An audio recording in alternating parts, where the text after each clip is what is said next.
নতুন আরেকটি ভিডিওতে আপনাদের স্বাগতম। আজকে আমাদের বিকে ব্লগস চ্যানেলের 200K সাবস্ক্রাইব কমপ্লিট হওয়াতে আমরা আজকে সেলিব্রেশন করব। এই হচ্ছে আমাদের বিকে ব্লগসের কেক। এই কেকটি আমরা তৈরি করেছি সেলিব্রেশন করার জন্য। এখন আমরা সেলিব্রেশন করব।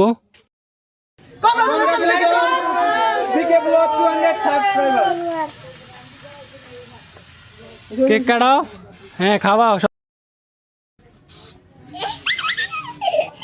হ্যাঁ সবাইকে খাও খাও খাও, হ্যাঁ খাও। তো আমাদের সাথে থাকার জন্য সবাইকে ধন্যবাদ। তোমরা দর্শকদের উদ্দেশ্যে কিছু বলো। কেক কাটা কমপ্লিট করার পরে বিকে ব্লগস চ্যানেলের পক্ষ থেকে আমাদের টিম মেম্বারদের জন্য হালকা খাওয়া দাওয়ার ব্যবস্থা করা হয়েছে। তো আপনারা আমাদের জন্য দোয়া করবেন যেন আপনাদের আরও ভালো ভালো ভিডিও উপহার দিতে পারি সামনে। তো আপনাদের সুস্বাস্থ্য ও দীর্ঘায়ু কামনা করে আজকের ভিডিওটি এখানেই সমাপ্ত করলাম। সবাইকে ধন্যবাদ এতক্ষণ ভিডিওটি দেখার জন্য।